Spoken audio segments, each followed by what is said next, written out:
Hello everyone, this is doctor Vishal Jore और अभी आप देख रहे हैं एमबीबीएस मतलब जौहरी एमबीबीएस। और अभी राइट नाउ अपन पढ़ रहे हैं एंजाइम, और आज अपन पढ़ने वाले हैं एंजाइम का एक और बहुत इंपॉर्टेंट टॉपिक जो कि अपने होने वाला है को एंजाइम के ऊपर।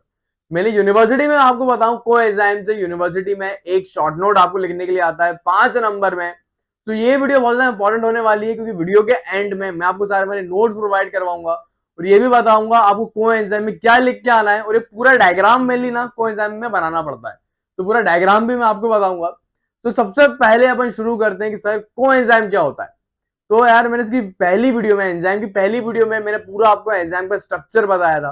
अगर आपने वो वीडियो नहीं देखी तो यार लिंक आई बटन पे है, तुम जाके देख सकते हो। और अगर देख रखी है तो यार तुम वही समझदार लोगों की श्रेणी में आते हो क्योंकि तुम आज की वीडियो पूरी समझ में आ जाएगी। तो मैं आपको रिवाइज करवा देता हूँ एक बार और। तो पूरा ये जो आपको स्ट्रक्चर दिख रहा है ये अपना एक एंजाइम है, और पूरे एंजाइम के स्ट्रक्चर को अपन बोलते हैं होलो एंजाइम। उसके अंदर एक अपना पूरा प्रोटीन वाला पार्ट होता है, ये आप देख रहे हो, ये पूरा इसका एक प्रोटीन वाला पार्ट है जिसे हम बोलते हैं एपो एंजाइम। याद रखना एंजाइम में दो पार्ट होते हैं, एक अपना एपो एंजाइम जो कि पूरा प्रोटीन से बनता है, दूसरा अपना नॉन प्रोटीन स्ट्रक्चर जिसे हम बोलते हैं को एंजाइम।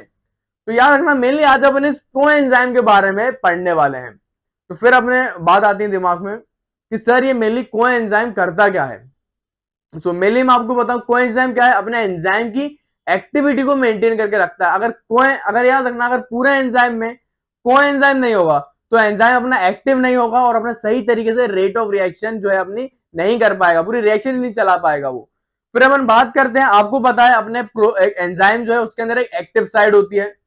मेनली याद रखना इस एक्टिव साइड को अपन बाइंडिंग साइड भी बोलते हैं। याद रखना active side, binding side, catalytic side, ये सारी चीजें एक ही नाम है। तो पूरे एंजाइम में एक अपना एक्टिव साइड रहता है, और एक्टिव साइड याद रखना हर सबस्ट्रेट के लिए अलग होता है, मतलब हर सबस्ट्रेट के लिए स्पेसिफिक होता है। जो अपना एंजाइम है उसमें जो एपो एंजाइम जो है वो मेनली अपना एंजाइम की एक्टिव साइड की स्पेसिफिसिटी बनाता है, वो अपना एक्टिव साइड को बनाता है। जो अपना कोएंजाइम है वो एक्टिव साइट को बनाने में, अपनी एक्टिव साइट को बनाने में पार्टिसिपेट तो करता है। आप देख पा रहे हो यहाँ पे, अगर आप देखो तो कोएंजाइम जो है वो अपना एक्टिव साइट को तो बना रहा है, लेकिन जो स्पेसिफिसिटी जो होती है वो अपना कोएंजाइम नहीं देता। मेनली अपना एक्टिव साइट की जो स्पेसिफिसिटी जो है वो अपना एपोएंजाइम ही देता है। ये चीज तुम याद रख लेना। फिर यहाँ पे ना फर्दर एक और चीज अपने एंजाइम से जुड़ी हुई रहती है, उसे अपन बोलते हैं कोफैक्टर। अब बात आती है सर ये कोफैक्टर क्या होता है। तो यार मेरे लाल अच्छे से सुन ले, कोफैक्टर सबसे पहले क्या होता है ना, कुछ अपने इनऑर्गेनिक सब्सटेंस मतलब मेनली मेटल अपने एंजाइम के साथ अटैच होते हैं। कोफैक्टर्स क्या होते हैं, कोफैक्टर्स अपने कोएंजाइम की तरह ही होते हैं, अपने मेनली एंजाइम की एक्टिविटी को जो है मेंटेन करके रखते हैं। सो मैंने आपको ना पूरा एक एंजाइम का स्ट्रक्चर रिवाइज करवा दिया। अब मैं ना कुछ आपको टर्म्स यहाँ पे बता देता हूँ, इसमें बहुत ज्यादा कंफ्यूजन होता है। यार ना कोएंजाइम क्या होता है, मैंने आपको बताया कोएंजाइम ना ऑर्गेनिक होते हैं, और फिर कोफैक्टर क्या होते हैं वो अपने इनऑर्गेनिक मेटल होते हैं। ये दोनों अपने क्या रहते हैं, एंजाइम में अटैच रहते हैं, मेनली एंजाइम की एक्टिविटी बना के रखते हैं। उसके अलावा यहाँ पे प्रोस्टेटिक ग्रुप भी होता है। आप बोलोगे सर प्रोस्टेटिक ग्रुप क्या होता है, तो ना प्रोस्टेटिक ग्रुप भी अपने इनऑर्गेनिक मेटल होते हैं। बस फर्क क्या रहता है, प्रोस्टेटिक ग्रुप जो है वो अपने एंजाइम के साथ बहुत ज्यादा टाइटली बाउंड होता है। मतलब मैं आपको बताऊं, जो अपना कोफैक्टर जो है, कोफैक्टर और प्रोस्टेटिक ग्रुप ये दोनों के दोनों अपने कैसे होते हैं, ये दोनों के दोनों अपने इनऑर्गेनिक होते हैं, मतलब मेनली मेटल होते हैं। बस दोनों में फर्क क्या है, कोफैक्टर जो है वो अपने एंजाइम से टाइटली बॉन्ड नहीं है, वो इजीली एक्सचेंज हो सकते हैं। दैट इज वाई इनको अपन बोलते हैं मेटल एक्टिवेटेड। फिर जो प्रोस्टेटिक ग्रुप जो होते हैं वो एंजाइम से बहुत ज्यादा टाइटली बॉन्ड होते हैं, मतलब चिपक के रहते हैं। चिपकू लोग जो होते हैं ना, कुछ हमेशा चिपकू रहते हैं, चिपक के रहते हैं आपके साथ, वैसे ये काम करते हैं। ये फेविक्विक की तरह आपके चिपक के रहते हैं एंजाइम से प्रोस्टेटिक ग्रुप के साथ।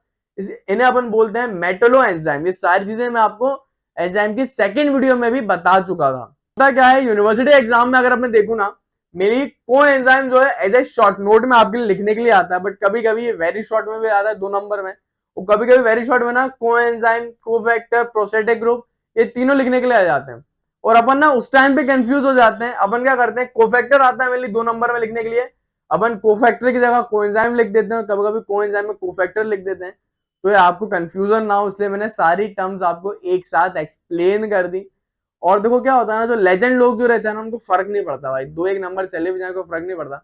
बट कुछ टॉपर जंतु जो होते हैं ना वो एकदम ना रोने लगते हैं कि यार मेरे 2 नंबर चलेगा, मैं तो खत्म हो गया, मुझे तो बर्बाद हो गया, सब कुछ खत्म हो गया मेरा, एक पल में मैं बर्बाद हो गया।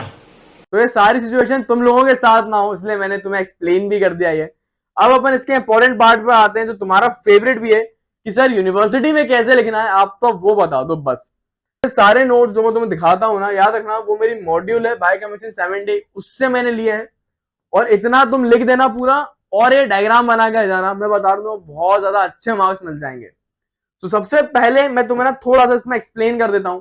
तुम्हें पता है कोएंजाइम क्या होते हैं? ये अपने नॉन प्रोटीन होंगे, ऑर्गेनिक होंगे, लो मॉलिक्यूलर वेट इनका होता है। ये सब्सटेंस रहते हैं जो कि एंजाइम के फंक्शन के साथ एसोसिएट रहते हैं। तो पहला पॉइंट तुम लिख देना।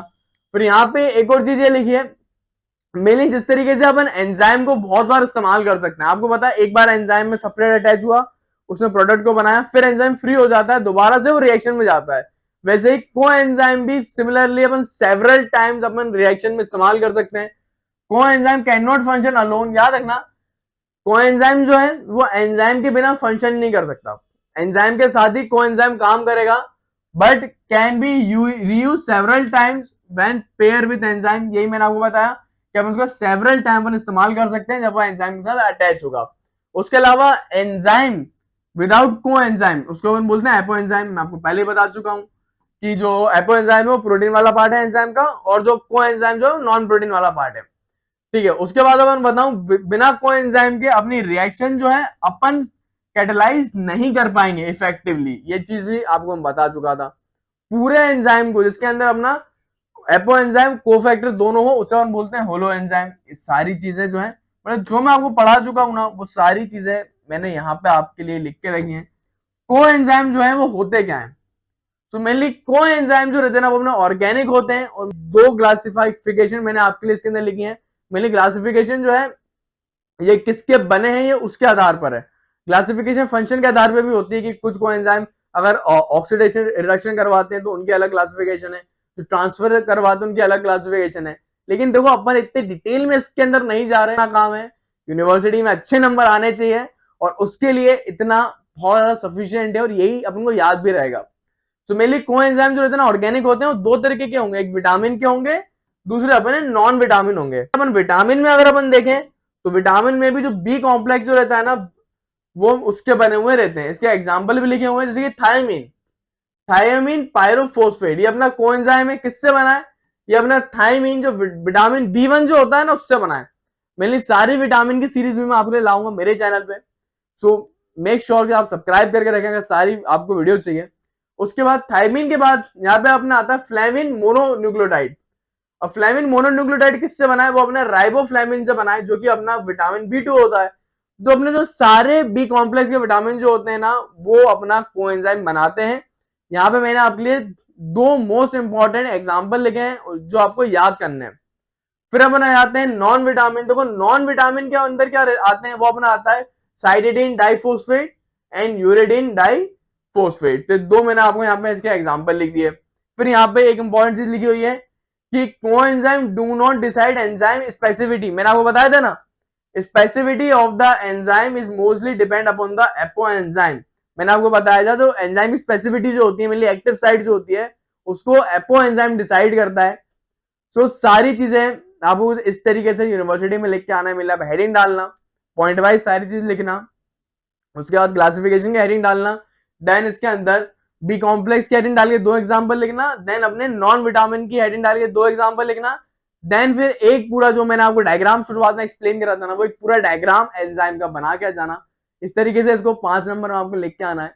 सो वीडियो से अगर हेल्प हुई तो वीडियो को लाइक करना। नेक्स्ट वीडियो अपने होने वाली है आइसो एंजाइम के ऊपर, और ये बहुत ज्यादा इंपॉर्टेंट वीडियो है, तो उस वीडियो के लिए तुम मेरे चैनल को सब्सक्राइब कर लो क्योंकि नेक्स्ट वीडियो बहुत जल्द आने वाली है। So thanks for watching and keep learning.